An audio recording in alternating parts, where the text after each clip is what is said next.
Hello, welcome to another Burgundy with Tweedy video. Today, something a bit different, a village that I don't believe I have featured on the channel before. We're still within the Cote de Nuits. I think I said probably just before the end of last year that I was going to try and experiment a little bit more with some of the rest of the Cote de Nuits, not going too far afield. I have tried a couple of Chambord-Missigny's recently and thought we should perhaps give some Morey St a go, and this was partly influenced by the fact that I've just been quite busy with all my other YouTube channel nonsense this week and haven't really had the time to put in a proper order as I usually do from one of the online wine merchants, so I've just had to make do with what I could find in local shops with the usual constraints of stuff that I haven't already had before and I'm actually prepared to pay for. By some random means I have ended up with this Morey St.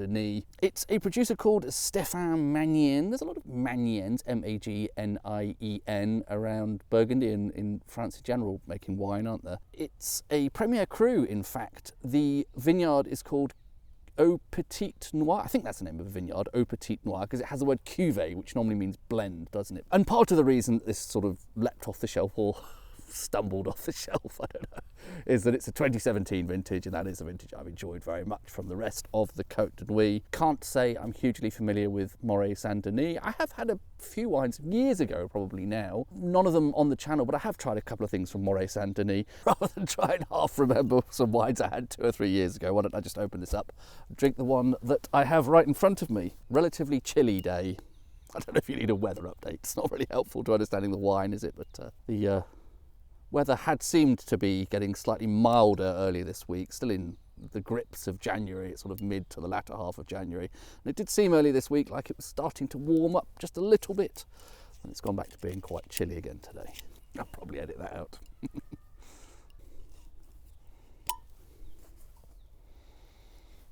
I thought I got a very slight sort of vinegary whiff there for a moment.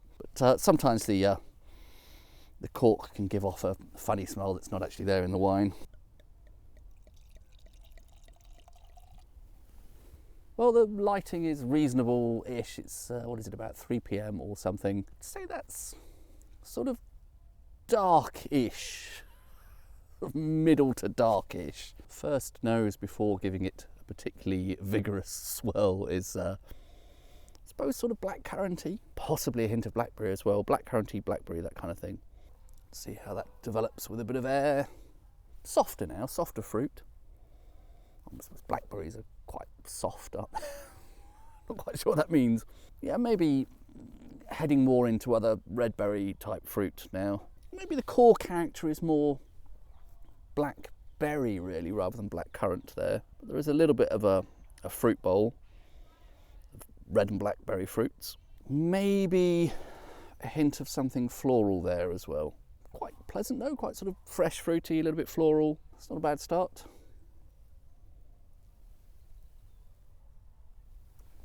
Interesting.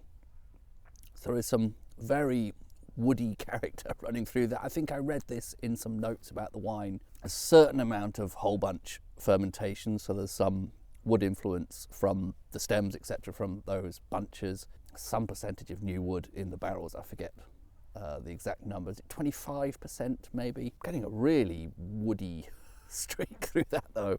Around that, more of that blackberry, blackcurranty sort of fruit character. Reasonable amount of tannin to deal with, and that's going hand in hand with that slight woodiness. Quite a lot of woody tannin in the finish. I'm still sort of detecting that on my tongue now. That aside, I do quite like the weight and the texture of this, minus the that tannic sense. I feel like this perhaps needs a bit of time to air, to calm down a little bit. Quite often those wines that start quite tannic, with a bit of time to soften in the air, they can be a little bit more manageable. Right now, first sips, finding the wood and the tannins a little bit overbearing. I'll come back to that a short while later, I think. I've sat here for a while so that this can have a bit of time to air. It has softened a bit, that some of those woody, tannic edges are a little bit more approachable now. The nose is prettifying, is that a word? It's becoming sort of prettier. I'm slightly reminded again of Chambord. I think I've referenced that in the past, that liqueur that comes in a light bulb, upside down light bulb. That, I think I previously said I assumed was blackberry liqueur. The actual label says that it's black raspberry liqueur. I'm not exactly sure what a black raspberry is if it's not a blackberry. They're blackberries and raspberries obviously look very similar, but it does have some of that kind of aroma to it. So there is clearly something here in the blackberry slash raspberry slash black raspberry sort of ballpark. It's a really pretty, dainty, fresh expression of that kind of fruit character, actually. Quite a pristine example of a blackberry. It doesn't sound like a very sophisticated fruit because they grow in the brambles, don't they? But and on the palate, it is getting a bit more smooth. Nice, slight viscosity almost to it, which is pretty pleasant. So it has a nice weight and mouthfeel to it. There is still just a little bit more tannin than I would ideally like. I know I'm perhaps unusually tannin averse. Tiny, subtle, peppery edges, fine. When anything starts to come across as a little bit on the woody side, I tend to lose interest a little bit. It's certainly better than those first few sips. That was a little bit of a jolt to begin with, but with airing, or perhaps I'm just getting used to it, it has become nicer. I mean, it may just be this very pleasant fruit character, but there is a kind of floral sort of edge to that, which is really nice. So this does have a lot of things going for it. It's interesting to have something kind of sort of familiar but sort of a bit different. I'm fairly sure this fruit character is not cherry, and I wouldn't say it has that kind of concentration, power and intensity of Gevrey Chambertin. It is, however, doing something, I suppose, a little bit more like a sort of floral, delicate, elegant sort of a wine, but then with that woody streak going through it. I would not call this a big, bold, powerful wine, but the woodiness of it is a slight distraction from that. And the fruit character, when I can separate it from the wood, actually very pleasant.